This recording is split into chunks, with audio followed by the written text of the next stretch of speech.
voltando no intervalo, falei para você que era rapidinho, vamos falar sobre urbanização. Gente, o que vem a ser urbanização? Urbanização não é você colocar asfalto nas ruas, infraestrutura. Urbanização é o processo de você fazer o quê? Ter mais pessoas morando na cidade que morando no campo, tá certo? Vamos lembrar, gente, igual você viu no gráfico aqui, vai ver novamente, o que acontece? Você tinha lá para 1940, quase 70% da população brasileira morando no campo. 31% aonde, gente? Nas cidades. E você começa a fazer essa inversão, até que da década de 60 para a década de 70 você tem essa inversão. Então é aqui que o Brasil passa de quê, gente? De um país rural para um país o quê? Urbano. E o mundo hoje, ele é um país urbano. Chegando agora em 2010, o quê, gente? Tá aí agora com dado de 2015, o quê? O Brasil hoje com em torno de 85% de população urbana contra 15, 16% de população rural, não é isso? Então nós tivemos o que? A urbanização em função de quê? Em função da mecanização do campo e da industrialização que levou o êxodo rural. Então você começa a fazer o quê, gente? A formar cidades. As cidades começam a crescer e aí você vai ter dois conceitos. Quais? O de metrópole, tá? Metrópole, gente, é uma grande cidade, tá certo? Tá? E essa metrópole, ela pode ser o quê? Tá? E a metrópole, ela é com mais de metrópole nacional tem que ser mais de 1 milhão de habitantes.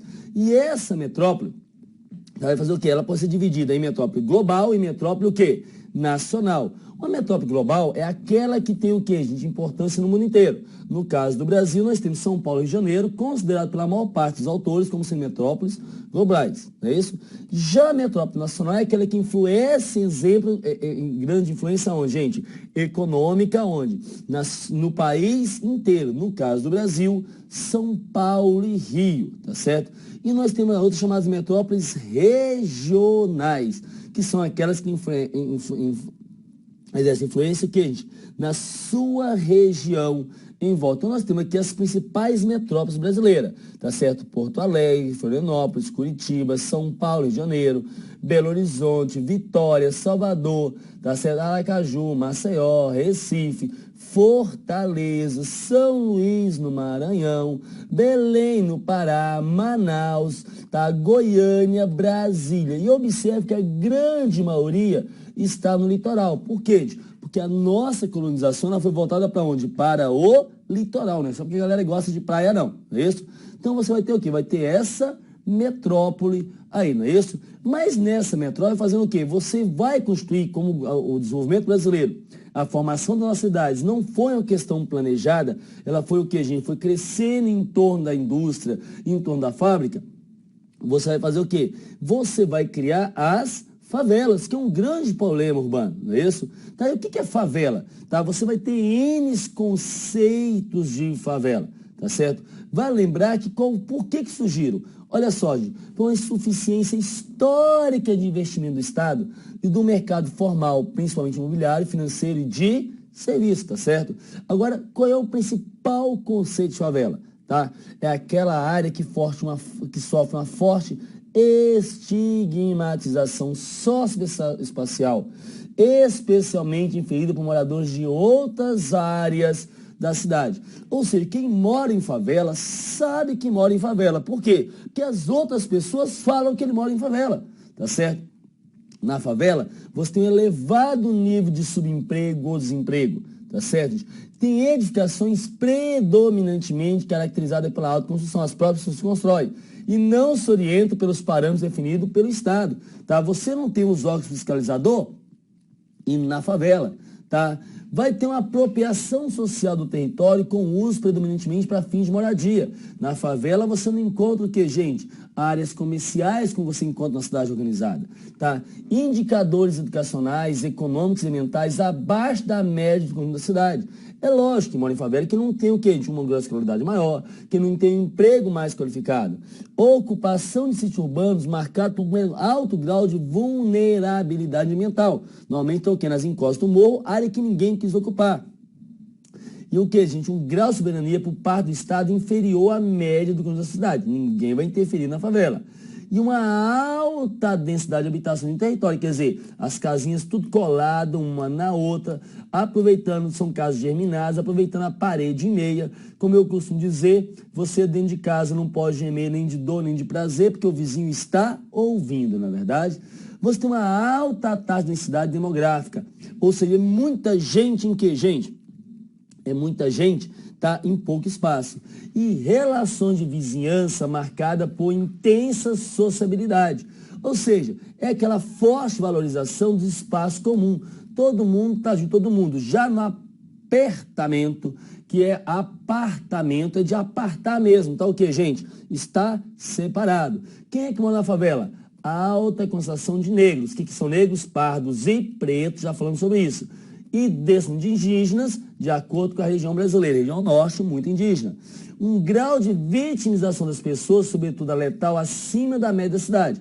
Como o poder do Estado está fora, normalmente você tem o quê? Uma violência maior aí, não é isso? Então você tem o quê? N problemas urbanos. E entre os principais problemas urbanos nós temos o quê? O das favelas, que as moradias, elas crescem de forma o quê, gente? Tá? De forma descontrolada aí, não é isso? Tá? O sistema de transporte é o outro grau problema urbano, porque nossas cidades que cresceram basicamente sem planejamento, tá? Elas foram crescendo e têm que se adaptar. Tem localidade, tem cidades, por exemplo, como no Recife, que o ônibus entra de frente e volta de ré, porque não tem espaço para fazer o quê? De fazer uma manobra. Essa é a situação das cidades brasileiras, não é isso? Onda apertado, não é isso? Tá? Então você vai ter o quê? Vai ter essa situação realmente aí, tá? Você vai como fosse lata de sardinha aqui. Você vai o quê, gente? Uma forma desumana realmente, não é isso? Tá? Vai ter outra situação nas cidades, outro problema urbano, qual? O desemprego. Vai lembrar, gente, que o Brasil, tá? Nós chegamos até ter pleno emprego, tá? Hoje, o nosso índice de desemprego está voltando a crescer. Já está preocupando aí a questão de que, gente, do emprego, não é isso? Vale lembrar que eu falar de desemprego, eu tenho que falar de quem? Tenho que falar do Cine. O que é o Cine, gente? É o Sistema Nacional de Emprego, não é certo? E que foi instituído pelo que, gente? Pelo decreto número 76.403. Da série de 75. E qual é o principal objetivo do Cine? Gente, olha só, na época de sua criação, era promover a intermediação de mão de obra, implantando serviço e agência em colocação em todo o país. Vou fazer um resumo para você. O Cine, ele tem como função principal fazer o quê? Intermediar quem oferta a mão de obra de quem procura o quê, gente? Esse mercado de trabalho. É isso, ele vai orientar. Ó, eu tenho quem está oferecendo, eu tenho quem está procurando, então eu ofereço aqui. Mais ainda, o Cine ele vai nortear políticas públicas, como por exemplo, falar, ô Estado, nessa região eu tenho disponibilidade de mão de obra. De quê? Por exemplo, de marceneiro. Então, Estado, você monte aqui uma área de desenvolvimento econômico de quê? De marcenaria. Não adianta você montar a serralheria que você não vai ter mão de obra, tem que fazer o quê? Pegar a demanda e a oferta da mão de obra e fazer o que, gente? E casar. Então, você vai ter o quê? Você vai ter, tá, o Cine aí, tá certo? Mas falar em emprego, eu tenho que falar de quê? De seguro-desemprego. Tá? O seguro-desemprego, tá, foi o quê? Um instituto criado para fazer o quê? Tá certo? Para dar garantia ao trabalhador que se ele, por acaso, perdesse emprego, ele teria o quê? De condições de manter a sua família em determinado tempo, até se realocar no mercado de trabalho. Qual é o problema? Tem gente que aproveita disso e utiliza todas as parcelas do seguro-desemprego para depois procurar o quê? Um novo emprego. Olha só, o seguro-desemprego é um benefício integrante da Seguridade Social, garantido no artigo 7º dos Direitos Sociais da Constituição Federal, e tem por finalidade prover assistência financeira temporária ao trabalhador dispensado involuntariamente, embora prevista na Constituição de 46. Tá? Então não é algo recente. Na Constituição de 46 já se previa o quê, gente? Já se previa o seguro-desemprego. Foi introduzido no Brasil no ano de 86, pelo decreto número 2204, de 10 de março. Tá? Após a Constituição de 88, o benefício de seguro-desemprego passou a integrar o programa de seguro-desemprego que tem por objetivo além de prover assistência financeira temporária ao trabalhador desempregado, em virtude de dispensas em justa causa, inclusive indireta, auxiliando na manutenção em busca de emprego, promovendo para tanto ações integradas de orientação, recolocação e qualificação profissional. O programa foi criado por intermédio da Lei 7.998, de 11 de janeiro de 1990. E conta com o que, gente? Com recursos do FAT, que é o Fundo de Amparo ao Trabalhador. Mas vale lembrar, tá, que nesse novo aqui, gente, pacotão que a Dilma fez, para tentar arrecadar mais, para cobrir o rombo que está o país, ela mudou o quê? Ela mudou a lei do seguro-desemprego. E faz o quê, gente? Agora, olha só, você tem novas regras. Antes, para você requerer o seguro-desemprego, bastava você trabalhar por 6 meses. Continua a empresa. Foi despedido sem justa causa, você requeriu o seguro-desemprego. Agora não. Para você ter o primeiro pedido, tem que trabalhar pelo menos por 18 meses, 3 vezes mais. Então você imagina a quantidade que o Estado está economizando com isso. Aí você trabalhou, recebeu o seguro-desemprego, tá certo? Vai fazer o que, gente? Você vai arranjar um emprego novamente. Arranjou novamente emprego, tem que trabalhar o que, gente? Por no mínimo 12 meses novamente, contínuo, para requerer o quê? O seguro-desemprego aqui, tá? Foi demitido. Recorre o que, gente? O terceiro pedido. Mas para conseguir o terceiro pedido, tem que fazer o quê? Trabalhar pelo menos por 6 meses. E o número de parcelas? Olha só como é que muda aqui. No caso do primeiro pedido, tá? Você vai receber 4 parcelas, tá? Se você tiver trabalhado entre 18 e 23 meses, tá? Nos 36 meses anteriores. No caso do segundo pedido, você tem 4 ou 5 parcelas. Se tiver trabalhado de 12 a 23 meses, 4. Se tiver trabalhado de, o que, gente? No mínimo 24 meses, 5 parcelas. Terceiro pedido, pode ser 3, 4 ou 5. Se tiver trabalhado entre 6 e 11 meses, 3 parcelas. Entre 12 e 23 meses, 4 parcelas. E entre o que, gente? Pelo menos 24 meses, 5 parcelas. Agora, detalhe, recebeu o terceiro pedido num prazo máximo de quê? De 10 anos. Porque se você requerer o quarto pedido, não vai receber. Vai ser encaminhado para quê? Para uma requalificação. Afinal de contas, você não serve para trabalhar. Vai ser demitido assim na caixa prego, não é verdade? Então você tem o quê? Você tem aqui, tá, gente? Relacionado com seguro-desemprego. Outro problema urbano é o quê? É o saneamento básico. Que vai lembrar, gente, que hoje ainda, em pleno século XXI, tá, em torno de 60% das moradias do Brasil não possuem o que? Saneamento básico. Isso é uma vergonha. Aí você chega um trabalhador, tá, gente, que já mora em favela, porque ele mora longe de quê, gente? Do centro urbano, porque ele foi excluído, tá? Pegou ônibus lotado, tá, para chegar até lá, ou ônibus quebrou, ele chega atrasado, é demitido, recorre ao seguro-desemprego, vai para a requalificação, chega em casa, o que, gente, desnorteado, e encontra o filho aonde, gente? Na sujeira. Esse filho adoece e vai fazer o quê? Levar para o hospital. Aí é outro problema. Qual, gente? A questão da saúde pública. Lembrar que todas as charges que eu apresento sempre tem o quê, gente? A referência bibliográfica aqui, não é isso? Então você tem o quê? Tem um programa de saúde pública, que todo mundo sabe que nossa saúde está caos, não é isso? Tá? Então aqui, a marca aqui do hospital é igual coração de mãe, sempre cabe mais um. Tô com falta de ar, tá bom.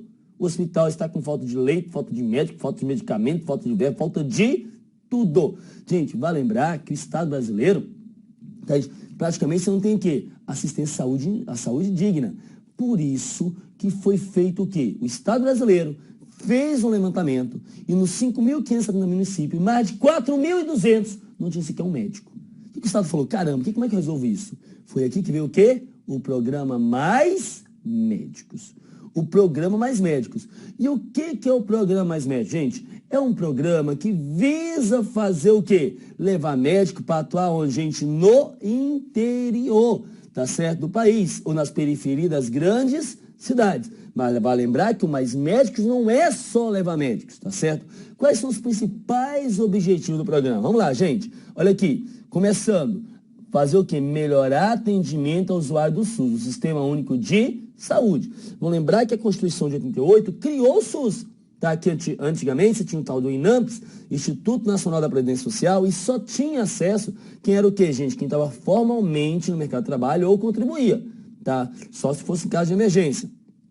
Tá certo? Qual é o principal objetivo? Melhorar o atendimento. Continuando na estrada aqui. Diminuir a carência de médico para reduzir as desigualdades regionais. Então, vou levar médico para onde? Para o interior do país, periferia das grandes cidades. Continuando a nossa trajetória. É fazer o que, gente? É fortalecer o atendimento na atenção básica. É você fazer o que? Dar atenção básica à população. É aquela medicina preventiva. Tá certo?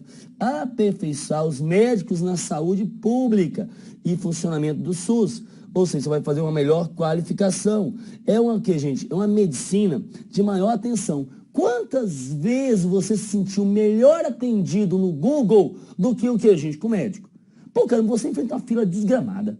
Tá certo? Você no hospital particular paga caro. Você no público, você parece que está fazendo um favor para você. Parece que você não paga imposto.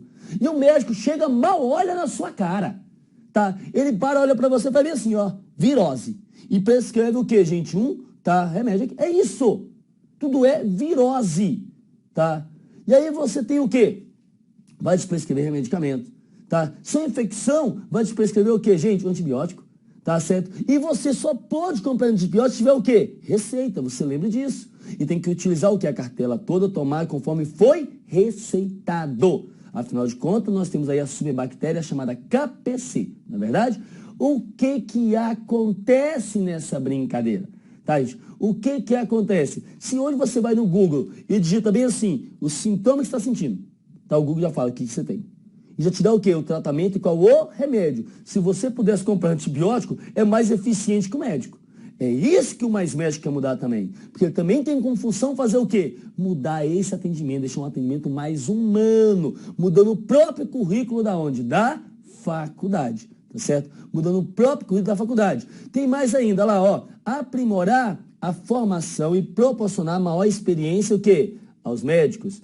Promover troca de conhecimento, experiências profissionais de médicos. E mais ainda, gente, mais e melhores hospitais.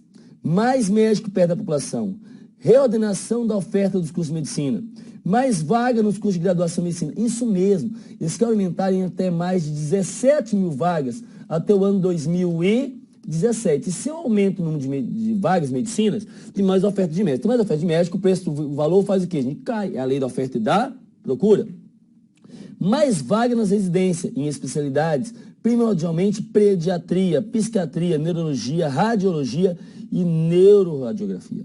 Mais investimento para qualificar formação de estudantes de medicina na graduação. Então esse é o programa Mais Médicos, que fez o quê, gente? Que simplesmente foi lá, tá?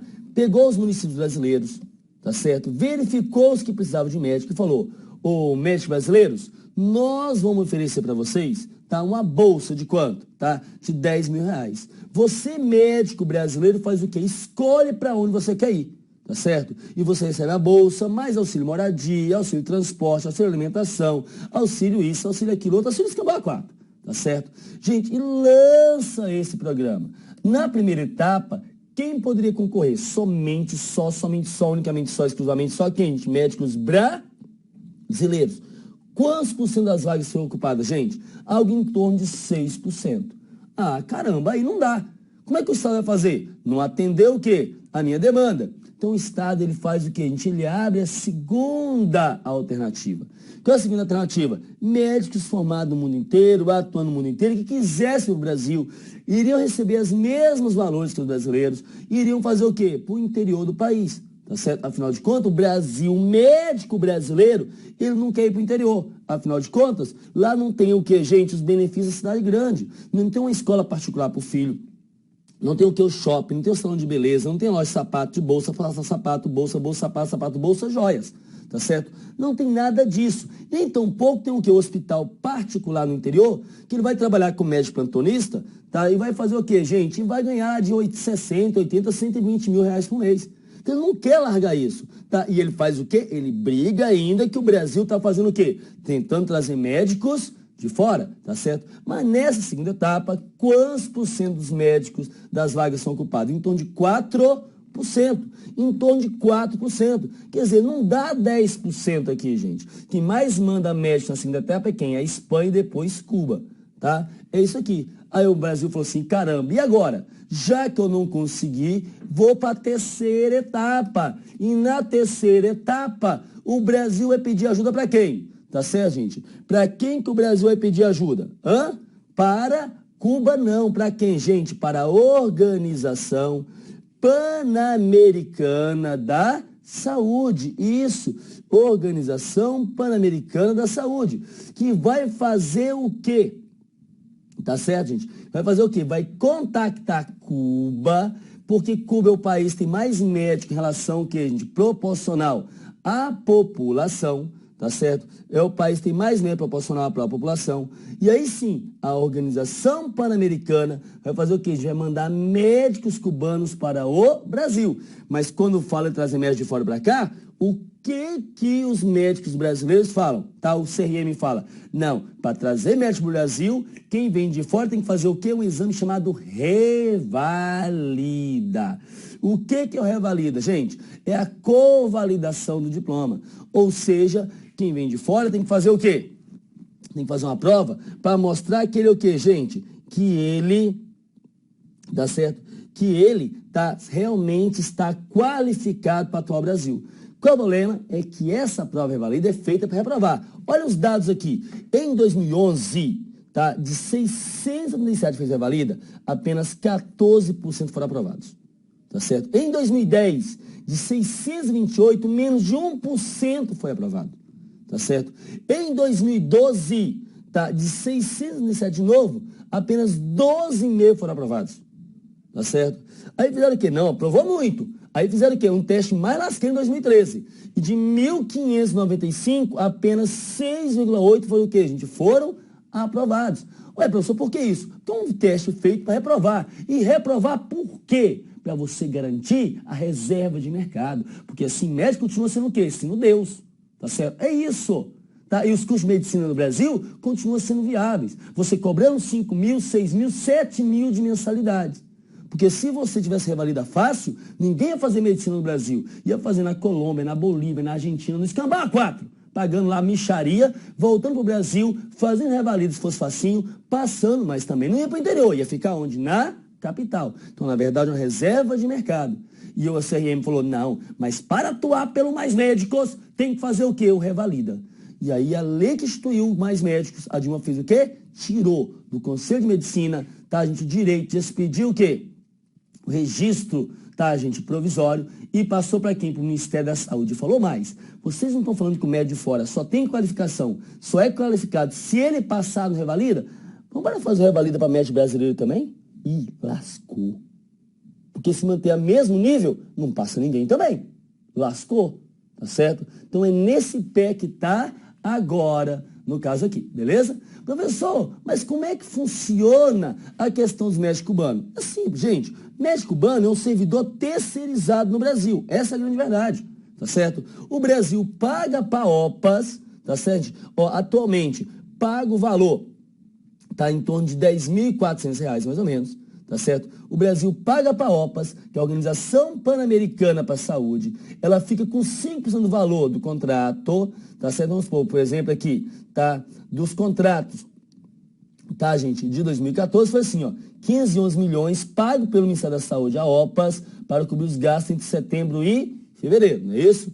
Cerca de R$ 10.400 por médico em atividades são transferidos mensalmente da OPAS pela Cuba. Então, a OPAS, gente, é intermediador, aqui é um terceirizado. Cuba faz o quê? Repassa para o médico cubano algo em torno de $400 e deposita lá em Cuba algo em torno de $600. Já aumentou para $845, tá certo? Que ele só pode movimentar quando ele fizer o quê? Voltar para Cuba, no caso, tá certo? Então, o que acontece? Já que no Brasil é pago uma bolsa integralmente para o médico de quê? De R$ 10.457, que desconta os impostos vai cair em torno de R$ 10.000 aqui, tá certo? Ah, professor, então esse problema do trabalhador de Cuba? Calma lá, gente, é relação terceirizada com eles. E eles ainda fazem o quê? Eles ainda... Tá, vem para o Brasil. Sabe por quê? Porque é vantajoso. O salário médio cubano lá é em torno de $80 mensais. Ele trabalha, ele economiza em um mês, tá, gente, no Brasil, o que lá não daria em um ano. É isso. No tanto que na primeira leva, em setembro de 2013, era em torno de 400 médicos cubanos. Em novembro já veio o quê? 2.000. Em dezembro de 2013, 3.000. Em março de 2014, mais 2.000. Já totaliza hoje, gente, em torno de 11 mil médicos cubanos, tá certo? E até o final de março de 2015 é para ter algo em torno de 13 mil médicos cubanos. Professor, e a população brasileira tem gostado do programa? Tá, olha qual o resultado. 14 mil médicos atuando em 3,7 municípios. São 50 milhões de brasileiros beneficiados. 868 médicos atuando em 308 municípios e o distrito indígena no Paraná. Então, dos 2,9 milhões de paranaenses, tá certo? Então, quer dizer, você simplesmente tem o quê, gente? Tá? Você tem, tá, os médicos realmente atuando. Qual é a opinião da população? Simples. Tá aqui, ó. O senhor prefere ser atendido por um médico brasileiro ou cubano? Ué, antes médico nem tinha médico, agora está dando para escolher? Ou seja, a população brasileira aprovou, o tanto que nenhum candidato à presidência em 2014 falou mal do Mais Médicos. Por quê? Porque é um programa que fez o quê, gente? Que foi sucesso. Quase 80% da população diz o quê? Eu apoio o Mais Médico, no caso aí, beleza? Tranquilo? Mas se eu falei de Mais Médicos, eu tenho que falar de quem, gente? Da lei da palmada, tá certo? Da lei da palmada. Mas para falar da lei da palmada, de violência urbana e companhia, eu vou fazer o quê? Um intervalozinho e volto já já, beleza? Vamos lá, daqui a pouco a gente fala de quê, gente? Da lei da palmada, no caso ali, beleza? Tranquilo? Vamos ao intervalo?